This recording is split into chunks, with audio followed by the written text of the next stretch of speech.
channel again and welcome to the Pink City of India, Jaipur.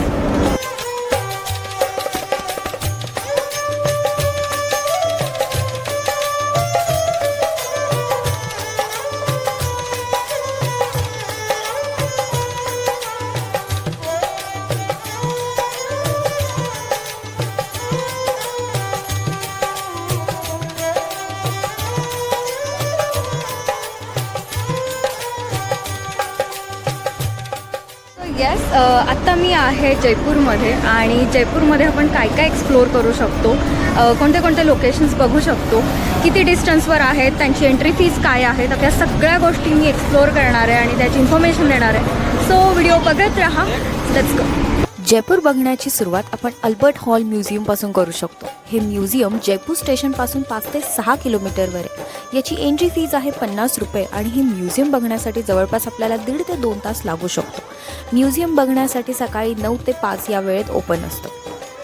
1887 मध्ये बांधण्यात आलेलं हे म्युझियम पहिल्यांदा टाउन हॉल म्हणून बांधण्यात आलं आणि नंतर मात्र जयपूर आर्ट कलेक्शनसाठी याचा वापर केला गेला. मला या म्युझियममध्ये खास अट्रॅक्शन इथले अँटिक पीसेस आणि शाही दागिने वाटले. पण याशिवाय सुद्धा इथे जुनी शस्त्र, मुघलकालीन गालिचे, वस्तू, लाकडी सामान अशा बऱ्याच गोष्टी बघायला मिळतात. जर तुम्ही आर्किओलॉजीमध्ये इंटरेस्टेड असाल तर हे म्युझियम तुम्ही नक्की व्हिजिट करा. असंख्य इंडियन आर्ट्स, फर्निचर, ज्वेलरी याचा भयंकर साठा इथे बघायला मिळतो. सो हे म्युझियम अजिबात मिस करू नका.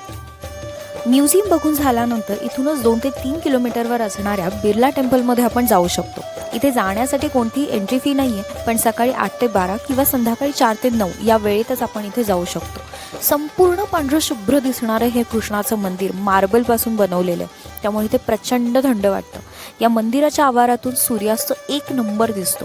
सो मी सजेस्ट करेन तो अजिबात मिस करू नका. बिर्ला टेम्पल नंतर आपलं पुढचं लोकेशन असणार आहे पत्रिका गेट.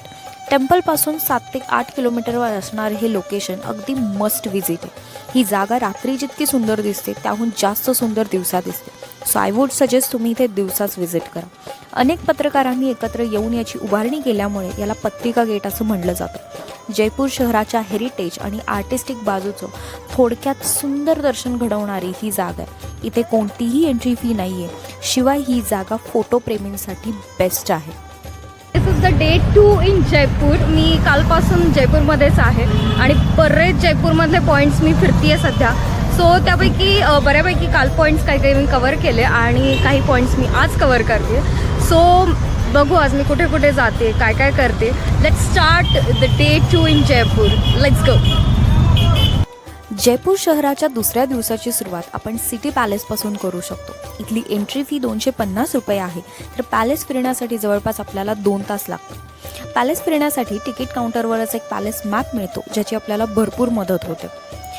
पॅलेसचे काही भाग एक्सप्लोअर करण्यासाठी आपल्याला एक्स्ट्रा चार्जेस पे करावे लागतात, ज्यामध्ये छावी निवास जी ब्लू रूम म्हणून भरपूर फेमस आहे किंवा शोभा निवास जी गोल्ड आणि ग्लासवर्कने बनवलेली रूम आहे. इथे जाण्यासाठी पर हेड आपल्याला 3,500 रुपयाचे चार्जेस पे करावे लागतात. पॅलेसच्या तिकीट काउंटरवरून आपण जसे आत येतो तसे पॅलेसचे सुंदर, अट्रॅक्टिव्ह आणि इंटरेस्टिंग भाग आपल्या समोर येतात. जर तुम्ही फोटोग्राफी किंवा व्हिडिओग्राफी करणारे असाल तर सिटी पॅलेस तुमच्यासाठी बेस्ट जागा आहे. सिटी पॅलेसपासून बाहेर पडल्यानंतर वॉकिंग डिस्टन्सवर समोरच आपल्याला जंतर मंतर दिसतं. इथे जाण्यासाठी 50 रुपयांची एंट्री फी आहे. सकाळी 9 ते 5 या वेळेत आपण इथे जाऊ शकतो आणि जंतर मंतर बघण्यासाठी जवळपास आपल्याला 2 तास लागू शकतात. 1800च्या शतकात बांधलेलं हे ओपन एअर ॲस्ट्रॉनॉमिकल मॉन्युमेंट मला तर फार इंटरेस्टिंग वाटलं. सूर्यप्रकाशाच्या दिशेवरून घड्याळातली वेळ, तारीख, वार इतकंच नाही तर जन्मवेळेच्या नोंदीवरून ग्रहमान आणि ज्योतिषशास्त्राचा अभ्यास इथे केला जायचा. इथे फिरण्यासाठी तुम्ही गाईड हायर कराच असं मी सजेस्ट करेन, त्यामुळे इथली माहिती घेणं जरा जास्त सोपं होतं. जंतर मंतरमधून बाहेर आल्यानंतर समोरच आपल्याला ई रिक्षाज मिळू शकतात. 10 रुपये दिल्यानंतर आपण आपल्या पुढच्या लोकेशनवर पोहोचू शकतो, ती म्हणजे हवा महल. हवा महलकडे जात असताना जयपूरच्या पिंक सिटीचं सुंदर दर्शन होतं. लाल आणि गुलाबी रंगाच्या सँडस्टोनपासून बनवलेल्या या इमारती अतिशय सुंदर दिसतात. या पिंक रस्त्यांबद्दल जर आपण सर्च केलं तर असं समजतं की 1876 मध्ये राणी व्हिक्टोरिया आणि प्रिन्स अल्बर्ट जेव्हा जयपूरला भेट देणार होते तेव्हा त्यांचं स्वागत करण्यासाठी खास हा रंग इथल्या घरांना देण्यात आला आणि तो रंग आजपर्यंत जयपूरमध्ये मेंटेन केला गेला. या रस्त्यांवरून जात असताना आपल्याला हवा महल लागतो. ही जागा दिवसात जितकी सुंदर दिसते त्याहून जास्त सुंदर रात्री दिसते. यामध्ये बसवलेल्या रंगीत काचा आणि छोट्या खिडक्या यामुळे हवा महल अजूनच सुंदर दिसतो. 5 मजल्यांचा असणारा हा हवा महल खरं तर शाही घराण्यातल्या स्त्रियांना रस्त्यावर होणारे सण आणि लोकांचं दैनंदिन आयुष्य बघता यावं यासाठी बांधला गेला होता. या तिन्ही जागा एक्सप्लोअर केल्यानंतर आपण आपली उरलेली दुपार अमेर फोर्टवर स्पेंड करू शकतो. हवा महलपासून जवळपास 7 ते 8 किलोमीटरवर हा किल्ला आहे. इथे येण्यासाठी आपण सिटी बस किंवा ई रिक्षाने येऊ शकतो, पण किल्ल्याच्या पायथ्याशी येण्यासाठी मात्र आपल्याला जीप करावी लागते, ज्याचा खर्च प्रत्येकी 100 रुपये आहे. अमेर फोर्टवर येण्यासाठी 100 रुपयांची एंट्री फी आहे, तर संपूर्ण 4 ते 5 किलोमीटरमध्ये पसरलेला हा किल्ला बघण्यासाठी जवळपास 2 ते 2.5 तास आपल्याला लागतात.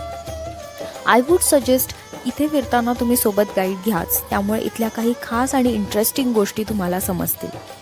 फोर्टमध्ये असणारा दिवाने आम, दिवाने खास, शीश महल, 12 राण्यांचे 12 महल आणि मीना बाजार हे जास्त इंटरेस्टिंग आहेत. या किल्ल्यामध्ये फिरताना राजपूत आणि मुघल आर्किटेक्चर, इथल्या प्रत्येक भिंतीवर दिलेले रंग, शीश महलची खास बांधणी, गुप्त रस्ते आणि संपूर्ण किल्ल्याची रॉयल्टी बघताना भुवया उंचावतातच.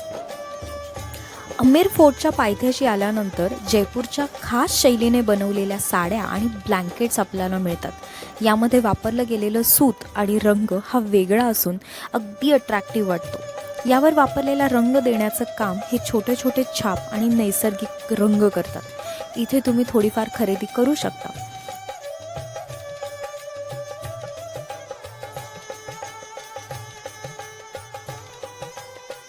जयपूर सिटीची आपली सफर आणि जयपूर सिटीमध्ये आपण काय काय बघू शकतो ह्या सगळ्या गोष्टी मी कवर केल्या. तर उद्या निघते या नवीन शहरामध्ये, नवीन सिटीमध्ये नवीन गोष्टी एक्सप्लोअर करण्यासाठी. लवकरच भेटू नव्या सिटीमध्ये, बघू आपल्याला काय काय एक्सपिरियन्स होतात. चला बाय.